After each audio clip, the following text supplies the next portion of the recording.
მოგესალმებით, გვესალმებით ჩვენს სპეციალს ეთერში ბოლნისის ხმა არის. შეგახსენებთ, რომ ბოლნისის ხმა პროექტ მისიხმის ფარგლებში ხორციელდება, რომლის მხარდამჭერია გერმანიის საგარეო საქმეთა სამინისტრო და DVV International. დღევანდელ გადაცემაში ვისაუბრებთ ქალი კალათბურთელების შესახებ.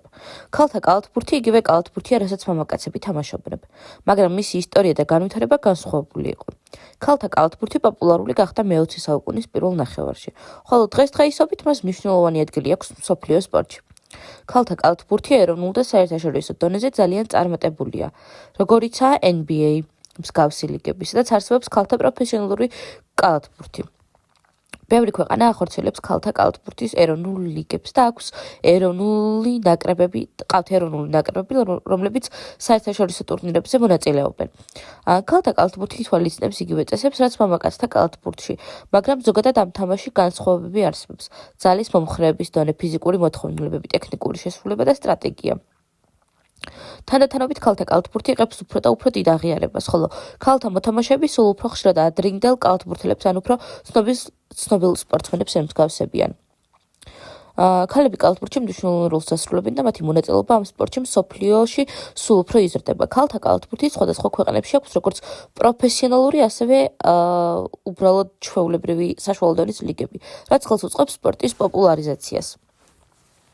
მნიშვნელოვანი მოვლენები და ორგანიზაციები, რომლებიც ქალთა კალათბურთს იღებენ და მათ გულშემატკივრობენ, ასე ვთქვათ. Women's National Basketball Association, ამერიკის ქალთა პროფესიონალური კალათბურთის ლიგა, რომელიც 1997 წელს დაარსდა და არის მსოფლიოს ყველაზე ცნობილი ქალთა კალათბურთის ლიგა.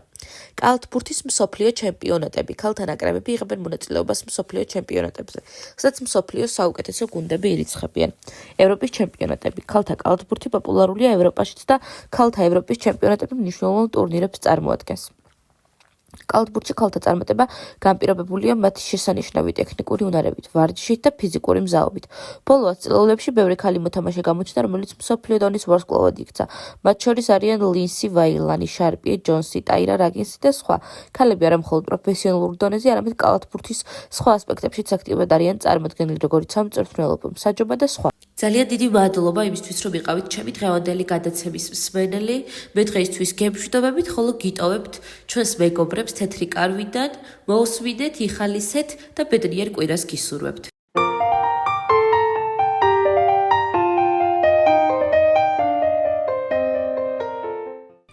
მეგობრებო, მოგესალმებით.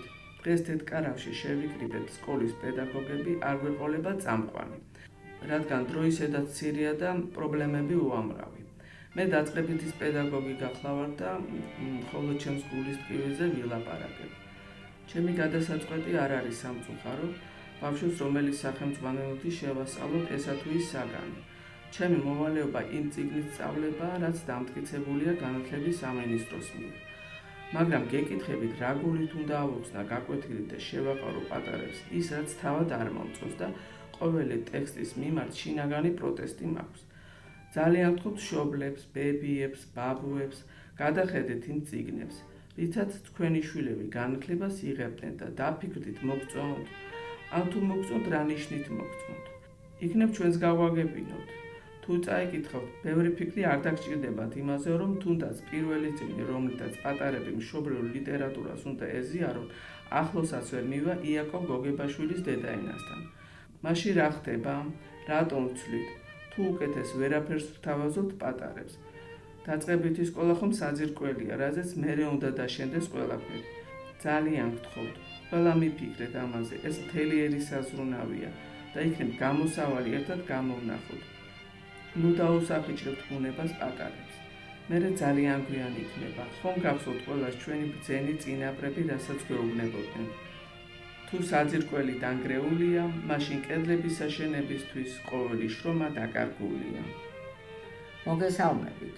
მე მათემატიკის პედაგოგი გახლავართ და ჩემ შემთხვევაში უფრო რთული იქნება ყველასთვის გასაგებ ენაზე საუბარი იმ პრობლემებზე, რაც ჩემს საგანს უკავშირდება. დაწყებითების გარდა ყველა კლასს ვასწავლი და მინდა გითხრათ, რომ ზოგჯერ თავადაც მიჭირს რაღაცეებში გარკვევა. ჩემი დაკვირვებით და სხვა პედაგოგებთანაც მქონია ამაზე საუბარი, გამიზნულად არის შეტანილი ბუნდოვანება ბევრ საკითხში. და ახლა ვეცდები ახსნა, თუ რას ემსახურება ეს ყველაფერი. ჯერ ერთი, როცა მოსწავლეს უჭირს გაერკვეს ამოცანის შინაარსში და ვერ ხსნის მას დამოუკიდებლად, რამდენიმე შემთხვევის შემდეგ ის კარგავს თვითრწმენას, რომ მას არ აქვს უნარი დამოუკიდებლად დაძლიოს და შეისწავლოს საგანი. აქედან ჩნდება რეპეტიტორის აყვანის აუცილებლობა. თითქმის ყველა ჩემი მოსწავლე იშვიათი გამონაკლისის გარდა მათემატიკაში ემზადება და მხოლოდ იმისთვის, რომ რეპეტიტორმა გასაგებ ენაზე გადმოუთარგმნოს ის, რაც სახელმძღვანელოში წერია. რატომ? როცა შეიძლება, რომ მარტივად და გასაგებად მივაწოდოთ მოსწავლეებს ეს საგანი და კი არ შევაშინოთ და შევაძულოთ, არამედ გავუადვილოთ სწავლად და შევაყვაროთ. დიდი მადლობა ყურადღებისთვის. მეგობრებო, მე ინგლისურის პედაგოგი ვარ და რაზეც ნამდვილად ვერ დავიწუწუნებ არის ის, რომ ამ თაობამ აქამდე ყველა თაობაზე უკეთ იცის ინგლისური ენა.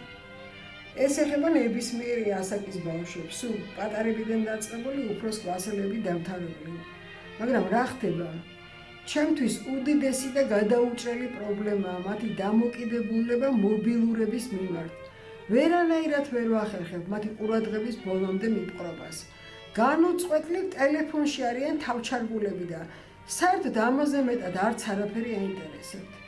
ხან თხოვე, ხან გაუბრაზდი, ხან ჩამოვართვი, მაგრამ ვერაფერს გავხდი. ეს უკვე ვირუსივითაა, რომლის საწინააღმდეგო რაღაც შესაბამისი ვაქცინაა გამოსაგონებელი. არ მგონი ეს მარტო ჩემთან ხდებოდეს. იფიქრეთ ამ საკითხზე. ერთად ვიფიქროთ და იქნებ რამე გამოსავალიც ერთად გამოვნახოთ. თეთრ კარავს კი დიდი მადლობა ჩემგან, პედაგოგებისგან, რომ საშუალება მოგვეცა, სადმე მაინც დაგვეფიქსირებინა ჩვენი გულის ტკივილი. მომავალ შეხვედრამდე.